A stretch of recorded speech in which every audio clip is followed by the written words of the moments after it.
Draft 2018. Les minots, les genoux, les petits gars qui vont intégrer la NBA à partir du 22 juin prochain, 21 juin. Du jeudi 21 juin, ça sera la grosse stuff. On sera notamment là pour vivre cet événement avec vous. Oups. Ouais, il est possible qu'il y ait un petit live. LIVE. Ouais. Exactement, il y aura du monde. Pour ceux qui ont déjà vécu la trade deadline, c'était la folie. Ouais.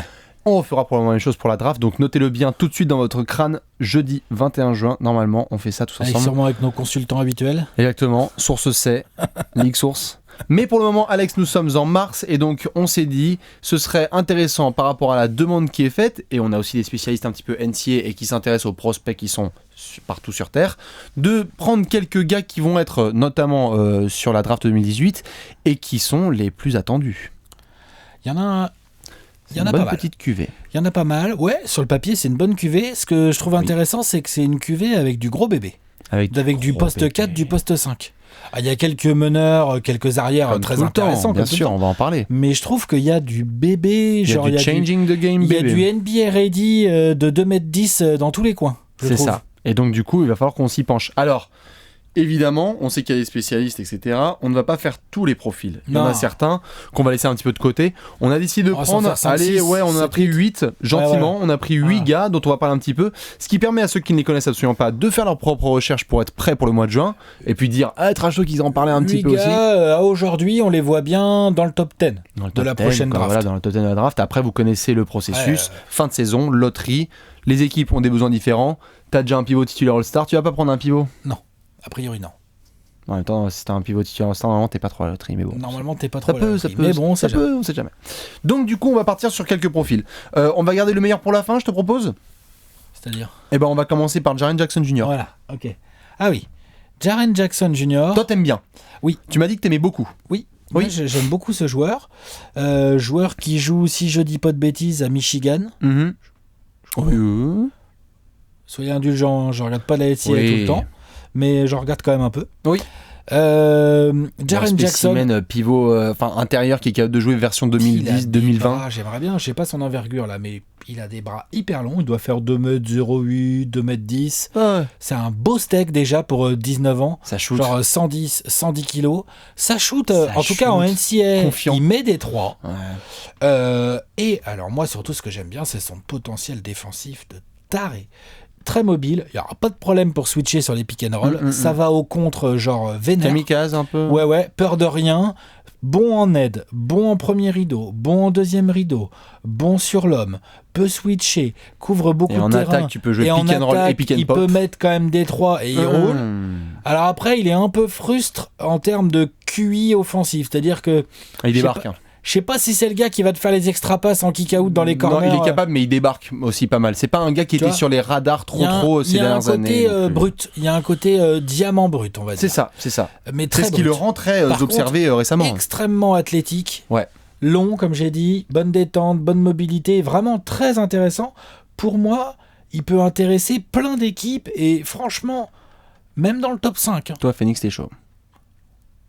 Ouais, j'ai une ou deux cibles peut-être que je mets au-dessus, tout à fait. Mais enfin, si jamais à Phoenix, comme par malheur, on se fait encore, c'est encore une loterie de DAF qui est rigged, hein, et qu'on se retrouve avec le pick 4 ou 5, évidemment, et puis qu'il reste un petit Jaren Jackson, tout à fait. Eh ben allez regarder un petit peu les highlights, notamment de Jaren Jackson en termes de potentiel, surtout. C'est ça qui est intéressant, c'est-à-dire qu'il y a des séquences un petit peu de jeu. Il a 18-19. Ouais, c'est des séquences, allez voir un petit peu. Ces espèces de séquences de freak où tu es capable de le voir vraiment switcher sur tout le monde en défense, tu l'as dit, ça monte jusqu'au plafond pour contrer, ça met un 3 points en pick and pop derrière, tu es GM, tu vois ça, tu te dis on est en 2020. C'est pas mal. En 2020, on c'est y bien. est en 2020. Ouais, j'aime bien dans 3 ans ce que ce gars peut donner. Ça se trouve en 2020, le mec en fait, on va le faire jouer 3. C'est ça. Et puis NBA ready, le corps, le body, le corps est bien.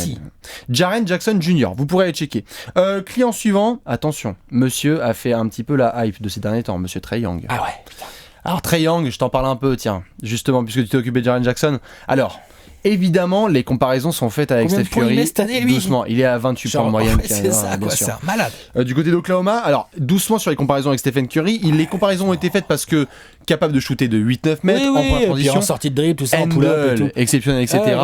Un peu frêle physiquement, c'est-à-dire que très frêle. Il est très frêle physiquement, tu sens quand même qu'il peut pas non plus gagner énormément de kilos, mais il est pas non plus trop petit, il a pris des centimètres, donc ce qui fait qu'il est pas non plus dans la case Jamir Nelson. Trompé sur la taille. Ouais. En fait, j'ai été checké un peu. Effectivement, il doit faire son 85-88. Donc ça peut être respectable en NBA. Une taille de Tony Parker, un peu, quoi, je dirais. C'est ça, il peut s'approcher de ça. Donc ce qui est fortement appréciable et ce qui fait la hype, c'est que c'est un joueur type meneur actuel de la NBA, c'est-à-dire vitesse, scoring, handle, shoot. Capable de prendre ton attaque dès demain matin et de créer des décalages. Pas mauvais à la passe. Non, vraiment même assez sous-estimé à la passe. Par contre, évidemment, défensivement, les copains, attention.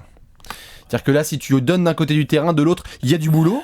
Il peut le faire, hein. Il y a des joueurs qu'on a vu frêle meneur qui ont été capables de se développer un petit peu, mais au début ça va être très dur, ça va être une cible, je pense. Tu vois les Golgoth qu'il y a à côté de lui au poste 1 là. Westbrook contre Trae Young. Mais même sans aller jusqu'à Westbrook, bien sûr. Genre quand tu joues Bledsoe, mais même sans aller jusqu'à Lillard. Attends, Lillard et Westbrook, c'est des monstres. Non mais je veux dire les Bledsoe, même un Darren Collison, t'as l'impression que c'est un surathlète à côté de Trae Young. Alors voilà, après évidemment, joueur hyper surveillé et regardé parce que en termes de showman, là dans la liste des gars qu'on a. Showman et puis et joueur intelligent. Il a déjà la distance NBA, il est plutôt intelligent. Lui aussi, il est dans l'air du temps en termes d'honneur. C'est ça. Et surtout pour ceux qui évidemment le retiennent pas, freshman. C'est-à-dire qu'on est vraiment en première année, donc on est dans la 18aine, on commande à peine une binouse chez l'oncle Sam, on peut pas encore. Donc tu as la possibilité quand même de développer ce diamant brut un petit peu. La plupart des mecs dont on va parler là, il y en a pas un seul qui peut acheter sa binouse tout seul. C'est génération freshman aussi, c'est one and done comme on dit, hein. C'est-à-dire que tu vas un an en université et après tu te barres. C'est souvent ce qui se passe. Tu vas prendre les millions de la NBA. Et alors, évidemment, si vous l'avez toujours pas fait, Trae Young, T-R-A-E plus loin Young, comme jeune, vous allez taper ça sur YouTube. Vous prévenez maman et papa, vous dites, vous fermez la chambre et vous dites au revoir. À tout à l'heure. Client suivant, Alex, un joueur qui est à Duke et qui a fait pas mal le taf et qui a fait aussi la hype, notamment pendant l'automne, monsieur Marvin Bagley. Attention l'athlète. Ouais, oh là là. Attention l'athlète. C'est quoi son poste ? C'est en NBA moderne. Pour moi, c'est un 4. Moi aussi, hein. Capable de jouer 3, mais c'est un 4. Ah, putain, c'est marrant, j'aurais plutôt dit capable de jouer pivot. 5. Certains j'aurais dit il y a 4 capable de jouer pivot plutôt que 3. Oh, en termes de shoot, ça va quand même être un petit peu plus compliqué quand même. Il shoot, hein, mais. Mais alors bon. Ben Simmons joue 1. Ouais, non, mais tu vois, je dirais, dans la NBA actuelle, tu peux jouer 3, 4, 2. Il a des qualités de handle et de vision. Attention, le handle de Marvin Bagley. Ouais, mais enfin, quand même, on n'est pas là encore. Exceptionnel athlète, Marvin Bagley, qui est arrivé, qui est absolument fou. Un second jump incroyable, vraiment, allez le voir. Alors, ce qui est particulier avec lui, c'est que c'est aussi un joueur qui. C'est difficile parfois de juger ces gars-là parce que tu joues contre des enfants un peu en NCAA. Il y a un côté Julius Randle, des fois. Il y a un côté Julius Randle un petit peu. Enfin, tu vois, genre, il y a un peu de ça. Pour moi, son second jump me fait penser à Sean Marion, incroyable. Son second jump, il est d'une vitesse, c'est-à-dire qu'il va louper son shoot, il a tout de suite son rebond offensif. Et le premier jump est pas mal aussi. Et le premier jump, attention. Ça monte. Si ça prend le rebond, Marvin Bagley, ça peut mener l'attaque. D'ailleurs, des rebonds, il en prend beaucoup cette année.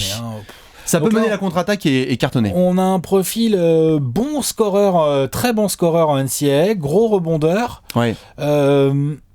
Difficile d'estimer. Effectivement, il peut contribuer dès demain matin. Poste naturel, c'est poste 4 et il peut contribuer dès demain au poste 4. Difficile d'estimer comment il va se comporter en défense. Il est athlétique, mais sur pas mal de phases de jeu, moi je l'ai vu, il avait l'air soit un peu perdu, soit très en retard sur l'action. C'est ça, après c'est Duke aussi la NCAA, donc forcément c'est un peu chaud à juger. De toute façon, c'est dur de juger la défense des mecs parce qu'en fait, comme après ils vont jouer contre des bonhommes. C'est ça. Ce qui est sûr, c'est qu'il est NBA ready physiquement, mais alors large. Athlétiquement, c'est très grave. Il n'y a pas de souci. Ouais. Il n'y a pas de souci. Il lève les bras en V, tu vois plus. Non, il est très costaud, il a des putains d'épaules et tout. Non, très intéressant. On peut faire du double-double de la saison prochaine. C'est tout à fait possible. Après, il faudra voir exactement à quel poste on le fait jouer, à côté de qui, dans quel genre de rôle on lui donne. C'est ça. Est-ce qu'il a vraiment le 3 points NBA dans son range ? Il est capable, mais on l'a beaucoup vu en post-up du côté de Duke. Oui, mais... Et en NBA actuellement, il faut être capable surtout de rouler, de finir bien avec la faute et de s'écarter pour surtout qu'en post-up, même s'il est athlétique, ça va le changer la NBA. Quand tu vas affronter Aaron Anderson, mon pote, ça va te faire bizarre. Non mais c'est ce genre de profil où tu fais merde, ça stretch jusqu'à 8 mètres. Mais oui. Bon, bah d'accord. Faut que j'aille le chercher en fait. Faut que j'aille le chercher en fait. Donc c'est pas non plus un énorme défaut parce qu'il y a très peu aussi de joueurs qui à 19 ans sont des beasts défensivement, mais non. Bagley, il y a ce côté contributeur aujourd'hui, mais jusqu'où le potentiel ? À quel poste, dans quel genre de rôle ? Est-ce que c'est un franchise ? Mais on peut pas savoir tant qu'il a pas mis les pieds en NBA. Est-ce que tu vois, ou bien sûr, mais est-ce que tu le vois, par exemple, c'est une question qui a été posée, ça. Est-ce que c'est un joueur qui peut être franchise player potentiellement? S'il était franchise, il faudrait qu'il devienne un peu genre à la Blake Griffin un peu. Si tant est que ce soit un franchise Blake Griffin, mais tu vois, c'est ça quoi. Si tu arrives à développer, attention, il est arrivé surathlète, rebondeur, capable de scorer, il a dû travailler son tir. Tout à fait, je stretch très loin, attention. Mais si tu as le shoot mid-range, il faut que tu ailles viser Anthony Davis. En termes de longueur de bras, de capacité à... C'est-à-dire qu'il n'a pas encore le mid-range, tu sais, où on lui file la balle à Anthony Davis à 4-5 mètres, il l'avait déjà dès qu'il arrive en NBA. Oui, mais il l'a eu, évidemment. J'essaie d'aller loin. Mais en même temps, quand tu as cette longueur de bras et ces qualités athlétiques... des dribbles dans le dos et tout. Vraiment, Bagley est super intéressant au niveau du handle. À la Randle aussi. Clairement. À la Griffin. Tout à fait. Je mets plus Griffin-Randle que Anthony Davis. Je peux comprendre. Faut pas exagérer. Je dis ça aimerait bien qu'il aille un petit peu chercher ça. En tout cas, Marvin Bagley, c'est validé. Client suivant, hyper excitant aussi, monsieur Colin Sexton en direct de l'Alabama. Grave. J'aime bien ce petit meneur. Compétiteur, probablement le plus gros compétiteur là de ce truc. C'est possible. Ça refuse de perdre à moins 18 avec une minute à jouer, ça croit encore à gagner. Ça joue. Putain. Shoot bien, il drive. Alors lui c'est un slasher. Ouais. Lui c'est un slasher créatif, bon handle. Il doit pas être tellement plus grand que Trae Young dont on a parlé tout à l'heure. Il est un peu plus costaud.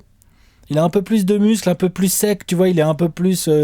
On aurait dit le frère de Patrick Beverley qui a développé son jeu offensif. Il y a un peu de ça. Il est Alors lui, c'est il une défend. teigne. Attention, il défend. C'est une teigne. Attention. Et ça fait tout le circuit. Équipe Team USA en dessous de 19, en dessous de 18, en dessous de 16. Et lui, il a une frame, comme on dit, sur laquelle il va pouvoir ajouter quelques kilos de muscles. Ça peut devenir un beau pépère. Ouais. Il a un vrai shoot, il a une vraie qualité de passe, il défend dur. Attention par contre, tête brûlée. Ouais. Est-ce que ça peut vraiment gérer une équipe NBA à la main, ça ? Je demande à voir. Est-ce que c'est le Will ou est-ce que c'est... Mais le talent est là. Oui, est-ce que c'est type, je compare pas forcément les joueurs, mais est-ce que ça peut être un score type Lou Williams où tu te dis incroyable joueur individuel, mais après difficile de lui filer des clés. Il défend plus que Lou Williams. Tout à fait. Mais ou alors c'est un mec autour de qui, parce que là si tu prends Colin Sexton par exemple dans le top 6, c'est que tu t'attends à en faire typiquement un joueur qui est autour duquel tu vas quand même construire. Mais est-ce qu'il va être drafté aussi haut que ça, je suis pas sûr. On verra. Dans tous les cas, ce qui est sûr et certain, c'est qu'il a fait la hype notamment même au McDonald's de l'American Game, ceux qui l'avaient vu, et puis surtout il a vraiment cette qualité qu'on retrouve chez des... Pareil, sans comparer, mais chez des Draymond, etc., qui est que tous les soirs, quel que soit le match, tu vas à la guerre. Ah oui. Tu vas à la guerre avec Colin Sexton. C'est une tête de con. Ça va jouer. C'est ça. Ça, c'est clair. D'octobre à juin, c'est possible. Il va jouer, puis il aura pas peur de jouer les gros meneurs. Attention à la sélection de shoot aussi. Ah ouais. Par contre, il est capable de shooter à 2 sur 18. Hein. C'est le genre à s'embrouiller avec un coach, j'ai l'impression. Il peut, après on verra, parce que tu sais, les jeunes, hein. Oui. Donc on verra une fois en NBA, ça dépendra dans quelle équipe il va débarquer, ça dépendra de quel genre de coach et de coéquipier il aura aussi. Ouais. Tu vois, t'as des joueurs comme ça, genre, je sais pas, je dis n'importe quoi. Imagine le gars débarque aux Hawks. Bah non, aux Hawks, il y a déjà un meneur a priori. Mais donc le mec débarque à Dallas, il y a déjà un meneur rookie aussi. Ouais. Non, de toute façon, les postes sont assez. C'est ça aussi qui est compliqué. C'est pas si facile, hein. C'est pas facile, hein. À Orlando, Phoenix. Tu peux aller. Orlando. Phoenix. Les Phoenix, ils vont avoir un pic trop. Orlando, tu crois qu'il passe devant chez les mecs? Non, en fait, ce qui est intéressant avec Colin Sexton, c'est que par contre, sur les débuts, peut-être on va voir, mais par contre, dans 3-4 ans, il peut être hallucinant. Vraiment, en termes de compétitivité, de travail. Il y a quelque chose. Le gymnase est ouvert à 7h, il est à 6h15. Moi, ce que je veux bien voir de Colin Sexton, c'est les 17, 18, 19 points là, qu'il met cette année en NCAA. Ça peut se traduire en croquant. NBA. Est-ce que ça peut se traduire en NBA par 15 points par match ou est-ce que ça va être 8 points par match? Tu vois ce que je veux dire? Avec des sales pourcentages. Bien sûr. Ça peut prendre du temps. Demande à voir. Tout à fait. Autre client. Alors là, phénomène. Hein. Attention. Mo Bamba, Texas. Alors Mo Bamba. Alors lui, on parlait d'athlète là. Bonjour. Là, on touche le duplexi. Hein. Alors un peu moins épais que notre ami Bagley.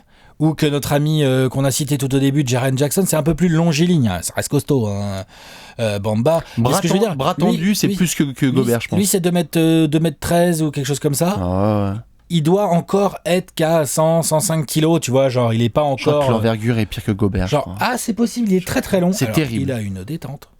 Il a une mobilité pour sa taille. Putain. Très impressionnant. Allez voir un Mo Bamba pareil sur YouTube. En plus, du coup, pour m'être intéressé aux choses et avoir du coup regardé quelques matchs de Texas, c'est Texas, hein, lui, si je dis pas de conneries. Et ben moi, je l'ai trouvé pas con sur un parquet. Hein. Non, ça va. Il est patient. Surtout avec son body et tout, tu te dis le mec va se faire tabasser. En attaque, c'est frustrant.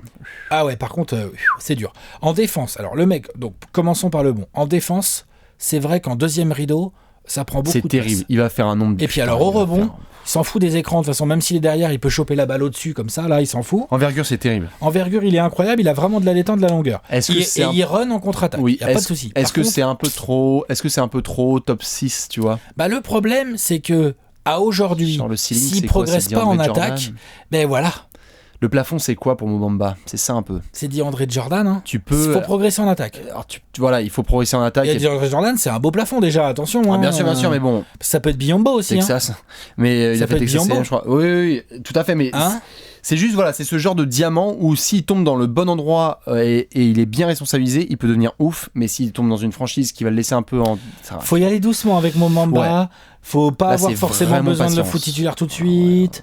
Faut évidemment avoir un poste 3 et un poste 4 ou les deux à côté qui soient bons en attaque parce que Mo Bamba en attaque, c'est pas lui qui va stretch, tout ça. Même au près, il est pas si adroit que ça. Tout à fait. On parlait souvent dans la veine actuelle un peu des pivots qu'on connaît. Hein. Soit vous prenez un petit peu les pivots offensifs qu'on a vu, les Carl Anthony Towns, Joel Embiid, etc. Soit vous avez des pivots un peu à la Gobert, Whiteside. Il est plutôt dans cette catégorie-là. Oui. S'il se développe bien, ça peut atteindre ce level-là. Il a pas le toucher de Whiteside du tout pour l'instant. Non, bien sûr. Pas le toucher mais bon, Gobert. Whiteside à 19 ans, il était à 20% lancé le pote. Tout à fait. On verra pour Mo Bamba. On rentre enfin sur les 3 gros derniers clients qu'on a voulu. Un qui malheureusement on n'a pas pu trop le voir jouer cette saison, Michael Porter Jr., Missouri. Pour moi, même si on n'a pas pu le voir jouer cette saison, le talent. Ça reste un monstre. Effectivement. Offensivement, c'est talent. On n'a pas pu le voir jouer cette saison. Soucis de blessure, etc. Mais putain. C'est terrible. En 1 contre 1, il n'y a personne. Le mec fait 2m0, 6-8. Ouais. Truc comme ça. Non, il est terrible. Longiligne, il doit même pas faire ses 100 kilos. Alors par contre. Footwork, mobilité touchée. L'autre, ça shoot à 3. Il rappelle Kevin Durant, vraiment. Il y a un peu de ça. Il y a de ça. Après, il rappelle, j'ai dit. Non, bien sûr. Mais je veux dire, il a un shoot, il a du handle, il est long. Il est très très mobile. Jabari Parker plus. Oh non. Plus. Il est plus fort. Pour moi, il est plus fort. Potentiellement, plus. Potentiellement, il est déjà plus technique. Pour moi. Il est moins athlétique quand même. Attends, Jabari Parker, il doit plutôt faire 110 kilos. Jabari Parker, c'est une masse. Non, bien sûr. Là, il est comme ça. Il est pas comme ça, mais il fait plus penser, en termes morphologiques en tout cas, à un Kevin Durant en un peu moins maigre, mais quand même avec un shoot de loin. Et Jabari Parker, il shoot même pas comme shoot déjà Porter. Non, c'est sûr que Porter a vraiment le talent. Allez voir le talent offensif de Michael Porter Jr. qui est vraiment clairement. C'est très impressionnant. Se remet bien, le vrai point un peu négatif, c'est avec les blessures. Du coup, je pense que c'est quand même ça qui va le faire. Une seule blessure. C'est sûrement ça qui va le faire descendre un peu à la draft, c'est-à-dire que comme tu l'as pas vu jouer de l'année. C'est une énorme option. Mais alors par contre, t'es 4-5e, tu chopes Michael Porter. Exactement. Tu peux te retrouver 5e à choper ce mec. Et en fait, il y a juste une blessure d'année freshman et terminus, quoi. Le mec peut être un style alors qu'il est 5e. Tout à fait. Après, attention aussi, avec tous les joueurs dont on parle là, il y en a certains comme Trae Young qui ont déjà déclaré qu'ils allaient à la draft. Il y en a d'autres qui sont undeclared encore. Il y en a d'autres qui sont non déclarés et qui peuvent tout à fait dire. Porter Junior, il a rien dit encore. Il y a notamment la famille et tout à Missouri, il joue avec les frères et sœurs. Ouais, puis il va peut-être se dire tiens, je vais quand même me faire une année pour casser du gamin en NCAA pour être premier de draft. Il y a des gars qui ont pas dit non. Quand t'es premier de draft, t'as quand même pas le même contrat que quand t'es 7e. Hein. C'est ça. Donc on verra pour Michael Porter Jr. dans tous les cas, gros dossier à surveiller. Les 2 derniers qu'on garde. Bon, déjà Luka Doncic. Putain. Et Luka. Bon, si vous connaissez toujours pas Luka Doncic, allez-y, regardez. Le talent est énorme. Au Real, ceux qui le regardent un petit peu jouer tout au long de l'année, c'est exceptionnel. Il a 18 ans, il joue comme un mec de 25. 19 maintenant, ouais. Il joue comme un mec de 25 piges, limite 30 ans. Enfin, Techniquement, il est incroyable. Techniquement, il est incroyable. Il a l'agressivité. Pour moi, en NBA, il peut jouer 2, il peut même jouer 3. Ah, c'est un 1-2 parfait. Ah, pour moi, c'est un 2-3, moi. Ouais, tu peux sur les ailes. Tu peux le faire jouer sur les ailes. Il a l'intelligence de jeu pour faire les 3. Ouais, il a le shoot. Il a le handle. Il a une belle vision. Il a une belle création. En défense, il est pas si mauvais. Non, il est pro depuis 3-4 ans. Donc, depuis 3-4 ans, depuis qu'il a 3-4 ans, tu veux dire. Non, clairement. C'est ça que tu veux dire. Puis ceux qui n'ont pas vu à l'Euro avec la Slovénie, c'est terrible.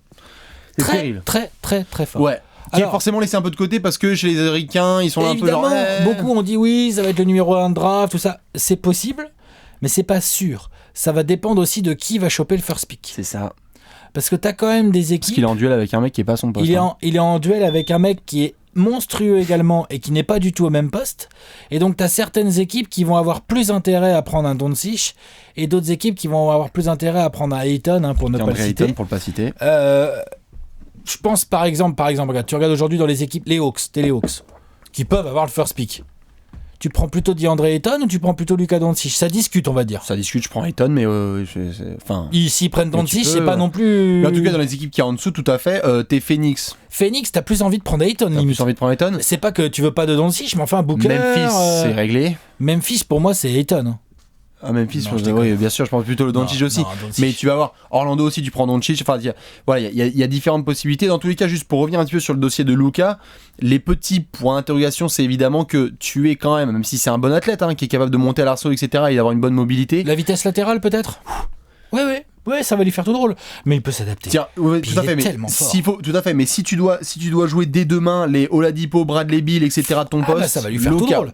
Les James Harden, les Klay Thompson, les DeMar DeRozan, ça va lui faire tout drôle. Ça fait un peu chaud. Mais tu sais quoi, il est capable. Mais par contre, s'il y a un mec qui a l'expérience pour, c'est Luka. Et puis même le niveau de jeu. Il a le shoot parce que lui non plus, il faut pas le laisser tout seul. Et lui aussi, il va en coller des crosses. Et lui aussi, il va y aller en vitesse, tout ça. En pick and roll, il peut déjà être. Et puis il a la mentalité, il a pas peur. Non, c'est sûr. Donc moi, oui, il est formaté. Ça va lui faire tout drôle. Il est formaté pour la NBA en plus. Mais moi, j'ai aucun doute non plus sur le dossier sur le fait que, limite, j'ai envie de te dire, quelle que soit l'équipe dans laquelle il va atterrir, ça va être une star. Sur On the Making, ouais, c'est clair. Il faut surtout pitié, il faut que de toute façon, on va faire un petit peu le détail après par équipe, mais il faut vraiment qu'il tombe dans une équipe où le coach est capable très tôt de le responsabiliser balle en main, parce que sinon c'est vraiment c'est du gâchis. C'est craché dans la purée, quoi, franchement. Et enfin le dernier, DeAndre Ayton. Putain. Arizona. Toi tu veux que ça bouge pas, toi Arizona, tu veux que le chemin soit le plus court. Tous les jours. DeAndre Ayton, on fait juste le dossier. 2m13, 14, 15. Il va faire 2m18 d'ici la draft, l'autre il a 19 ans. Peut-être pas fini de grandir. Mobilité incroyable. Ah non, physiquement, les épaules et tout. Physiquement, je sais pas si on a vu ça depuis Dwight, physiquement, et encore plus grand. Et il est plus mobile. En pivot, tu vois, qui arrive dans la NBA tout de suite, développé physiquement. Il est incroyable. Capacité à kicker le ballon, attention, ça fait des passes. Ah oui, puis ça shoot. Mais lui, il fait déjà ses 110 ou je sais pas combien. Enfin, il a déjà le muscle, il a déjà le corps, il a déjà la détente, il a déjà la vitesse. Il finit à l'arceau, donc tête à l'arceau sur les alley-oops. Il lui manque un tout petit peu d'agressivité une fois qu'il est à l'arceau, parce que des fois il peut finir un peu soft, mais c'est comme ça. Un peu soft, mais ça peut se travailler. Se développer. Il a un bon petit toucher. Ça shoot à 3 points. Et monsieur, et alors là c'est le pire, monsieur est à 75% lancé. Il met ses lancers, il met des 3, il a une belle mobilité. Alors il a des défauts de jeune, c'est-à-dire discipline et rigueur défensive. Il a le talent. Quand il est là et que tu essayes de mettre ton lay-up, t'es dans la merde. Mais il y a plein de fois où il va pas être là. Tout à fait. Parce qu'il est pas placé. Ou parce qu'il a pas fait l'aide. Il est capable de faire une Drummond des fois où il va trop se focal sur le rebond et passer sur le contre. Tu vois, des fois qu'il laisse filer les gars ou quoi. Ça, il est capable. Par contre, putain, quand il est concentré. S'il tombe dans le bon système, c'est terminé. DeAndre Ayton. C'est franchise changing. Arrête. Vous allez en faire un. Arrête. Vous allez en faire un Tyson Chandler bis. Non, n'importe quoi. Non, dis pas de bêtises. Dans tous les cas, DeAndre Ayton, on va juste faire là un tout petit peu l'ordre. Avant de parler un petit peu des équipes, Alex, je te propose un petit peu de pif. Si tu devais, en tout cas pas au talent, on va pas faire qui va être 1, 2, 3, etc. Parce qu'il faudra attendre la loterie. Mais selon toi, le gars sur lequel tu mettrais, et selon vous, le gars sur lequel vous metteriez le plus d'argent possible sur je crois en lui plus que tout, vraiment. En 1-1-1, j'en ai. Quand même, non. DeAndre Ayton, quand même. Je vois pas, dans cette NBA actuelle, et telle qu'elle semble se dessiner pour au moins 10 ans, là, tu vois, le style de jeu avec le shoot de très loin, et donc t'as besoin d'intérieur ultra mobile, si possible qu'il puisse stretch, et moissonner au rebond et foutre des contres et suivre le jeu rapide. Je vois pas ce qui peut t'arriver de mieux que DeAndre Ayton. C'est clair. Je reste quand même sur Luka. Après, attends, mais voilà exactement. Luka Doncic, le truc, c'est son talent et le professionnalisme dont il fait déjà preuve. C'est que t'as 15 ans de safe. Putain. T'as 15 ans de safe. Ça s'exprime bien. Ayton, tu peux avoir une mauvaise surprise du genre, ça devient que un DeAndre Jordan. J'exagère. Tout à fait. Et tu vois, genre... Luka, worst case scénario. C'est worst case scénario, Luka Doncic, c'est quoi le pire? Parce qu'il a déjà le niveau de. Ok, on disait il allait en chier quand il va se retrouver avec des Oladipo, des Bradley Beal, des James Harden, mais qui n'en chie pas? Ces mecs-là. Mais dans le pire des cas, Luka Doncic, c'est un arrière qui met 16 points par match et qui fait 5 passes, quoi. Et là, on parle de worst case. Ça, non, mais on est d'accord ou pas? C'est le pire des cas pour moi, ça. Il peut être, en plus, ça va être un vétéran incroyable et tout. Donc non.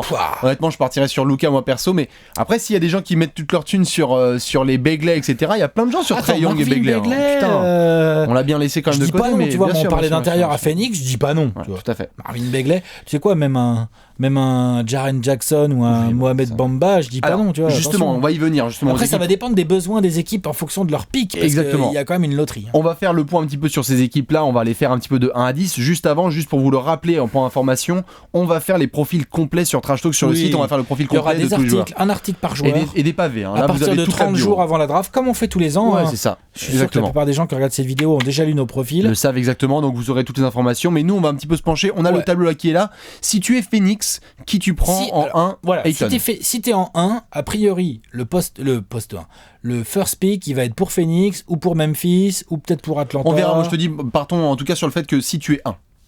À Phoenix 1 Oui, ouais, si t'es 1. Ayton. Pas de discussion. Ok. Phoenix. Oui, ça me semble logique. Pour le coup, je veux dire, j'adore Doncic, mais putain, il y a déjà Devin Booker. Et il y a Joe Jackson et il y a TJ Warren. Non, mais tu vois, et il y a Joe Jackson et il y a TJ Warren. Non, si tu peux, en plus, c'est Arizona et tout, c'est la story, elle est belle. Grave. Bien sûr. Rien que pour ça, je pense qu'on va avoir le first pick cette année. Tiens, Memphis. Ça serait la première fois dans l'histoire des Suns. Vous allez peut-être vous faire carotte pour une fois. Putain. Pour la 157e fois. Ouais. Bien joué le pile ou face avec Karim Jabbar. Alors, pour Memphis, Luka Doncic. C'est Memphis en 2.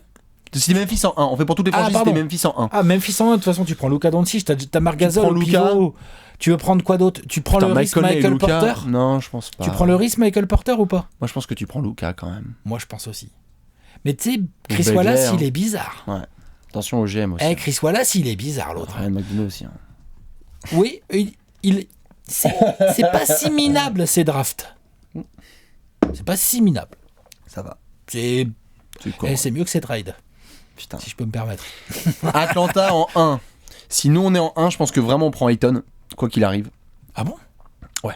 Vous prenez pas Doncic à Atlanta? Je pense pas, vraiment. Non. Budenholzer et tout? Non. Ok, d'accord. Bon. Potentiellement, si tu tombes en 2-3 là, à ce moment-là, oui, bien sûr, viens le Luka, y a pas de problème. Là, on le prend chaud et tout. Mais je pense que Atlanta, non, si t'as la possibilité d'avoir un pivot franchise autour duquel tu vas construire, tu fonces. Qui peut être 1 à la draft? Orlando peut être 1 à la draft? Non, même on fait tous les dossiers. Si t'es Orlando à peu près bien placé, si Orlando t'es bien placé, tu prends Luka. Ouais, quand même, t'as Vucevic. Ouais, non, t'as Vucevic. À moins de tout nettoyer. Ouais, faudra voir en effet avec John Hammond. Parce que l'autre, il aime bien les freaks. Il est taquin, ouais, bien sûr. Tu sais, la petite raquette Jonathan Isaac, DeAndre Ayton, là. La violence. Ça peut être violent. Orlando l'année prochaine sur League Pass. Ouais, c'est clair. Putain, il y a un match d'Orlando. Putain, yes, un match d'Orlando. Dallas. Alors, idéalement, tout à fait, mais par rapport à leur spot, idéalement, Marvin Bagley te tombe dans les bras. Ah ouais, ou Michael Porter Jr. Hein. Ouais, mais entre Dallas, si tu es Dallas et que tu hésites entre Michael Porter Jr. et Marvin Bagley, je pense que tu prends Bagley. Ah bon? Ouais, je pense qu'ils prendront Bagley. Ah ouais, moi je prends Junior. Moi je prends Porter Jr. Harrison Barnes. Déjà un peu. Après, il peut jouer 4, Michael Porter, mais là, Bagley, t'as vraiment un 4-4. Ouais, c'est vrai. Comme ça, tu peux laisser dire qu'en pivot, t'es bien. Exactement. Sacramento. Non, commence pas à te marrer. Sacramento, Kevin Knox, non? Colin Sexton. Oh, ça va, les mecs des Kings sont en train de rager. Putain, on rigole. Sacramento, tu vas échouer vers le poste 5-6, pick 5-6. Donc tu vas prendre Mohamed Bamba, quoi, pour tourner avec Willie Cauley-Stein. Ah putain. Idéalement, t'as Bagley. Ouais, t'as Bamba, t'as Bamba. Idéalement, t'as Bagley qui te tombe dans les mains. Sinon, il y a Wendell Carter Jr. Un mec dont on n'a pas parlé, qui peut être pas dégueu. Miles Bridges, ils vont aller riches jusque jamais. Putain, Miles Bridges. Il y a plein de gars, évidemment, dont on n'a pas parlé sur la draft, mais voilà un petit peu. Parce que finalement, au poste 2-3, ils sont pas si mal équipés avec Bogdanovic, Buddy Hield et Justin Jackson. C'est obligé de partir en couille dès qu'on parle des Kings. On vous attend, Vladé. On t'attend. On avait promis de rester sérieux, etc. Non, mais avec un peu de chance, ils peuvent avoir un 3-4, enfin un 4 vraiment fort, un 4-5, là, un Jared Jackson, un Marvin Bagley, avec un peu de chance. Il y a un peu de chance, les Kings. Oh, ça va donner. Après, t'as les Cavs / les Nets. Ouais, ça peut bouger encore ça, les Nets, ça arrête pas de gagner là. Bien sûr. Mais en tous les cas, on termine juste avec eux, oui, avec les Bulls et les Knicks évidemment. Mais si t'es les Cavs, déjà, est-ce que tu gardes le pick, lol? On sort de la draft? Bon, je sais pas, pourquoi pas. Si t'es assez haut pour drafter un mec fort. Je crois pas. Faut voir ce que LeBron décide. Ouais. On verra. Bon, en tous les cas, juste Alex, un petit pile ou face quand même avant la loterie qui a eu à la mi-mai, qu'on verra aussi un petit peu, on la suivra évidemment en direct avec vous. On fera pas un YouTube live, vous inquiétez pas, mais en tout cas, on aura la possibilité de se faire quand même un petit JTT en live potentiel. Si tu devais parler un petit peu, c'est sûr. Tu te sens bien, toi, Phoenix, en premier pick ou pas? Tu sens que c'est l'année? C'est-à-dire, est-ce que je sens qu'on va peut-être avoir le premier pick pour la première fois de l'histoire des Suns? En tout cas, on pourra pas dire qu'on a tout fait. Qu'on n'a pas tout fait pour. Vous vous êtes activé quand même pour avoir le premier pick. Hein. Pour l'instant, on est en pole position, comme on dit. Ils sont chauds. Pour l'instant, les Suns sont en pole position pour avoir le plus de boules possible dans l'urne, la fameuse urne qu'on ne voit pas où les mecs tirent au sort, un tirage au sort complètement opaque. Donc voilà, ça va sortir les Phoenix Suns en 5e. Allez, super. Voilà. Allez, Trae Young. Voilà. Et les Cavs ont le premier pick. Oh mince, le ball. Je sens bien Orlando. Bon, ils vont être un peu plus loin quand même. Hein.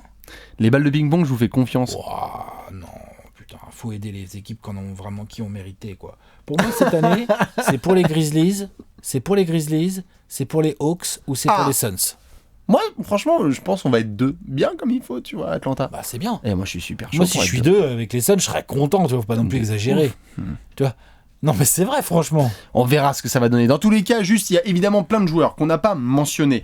D'ailleurs, même, on n'a pas mentionné des dossiers de français. Sur cette draft, c'est pas non plus la draft sur laquelle on attend du français à fond la caisse. Non.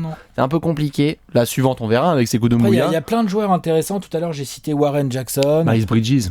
Non, c'est pas Warren Jackson. C'est Wendell Carter. Wendell Carter, c'est Jaren Jackson. Shai Gilgeous-Alexander, le mec de Kentucky. Bridges, Michael et Miles, ils sont pas frères, mais... Tout à fait. Mais ils sont intéressants. Oui, le pote de DeAndre Ayton à Arizona aussi que j'aime bien, qui est le créateur, Bolander. Enfin bref, il y a des gars un petit peu à aller chercher à droite à gauche. Ouais. Jalen Hens, je crois aussi à UCLA, c'est pas mal du tout. Le passeur là, à Kentucky, là, je me rappelle plus de son nom là. Moi, c'est le playmaker vraiment Shai Gilgeous-Alexander. Kentucky. Ouais, Kentucky. Qui est bien en playmaking et qui est capable de scorer, qui fait un bon tournoi. Qui joue donc avec Kevin Knox. L'acteur porno, le fameux acteur porno, Kevin Knox. Désolé, j'étais obligé de la faire. Attends, avec les noms pareils, ça va. Et après, si ça se trouve, je me fous de sa gueule, ça se trouve, il va devenir pas. Ça se trouve, c'est un bête de joueur et qu'on le retrouvera sur notre site. Ouais. Dans tous les cas, voilà un petit peu pour cette draft 2018. Les dates importantes, évidemment, c'est tout au long des playoffs, on vous filera notamment, comme le dit Alex, les 30 derniers jours, les profils des joueurs draftés. Et puis le 21 juin, draft officiel pour se faire plaisir, n'est-ce pas, Alex? Ouais. Allez, à la prochaine. Bonne cuvée à tous. Ciao.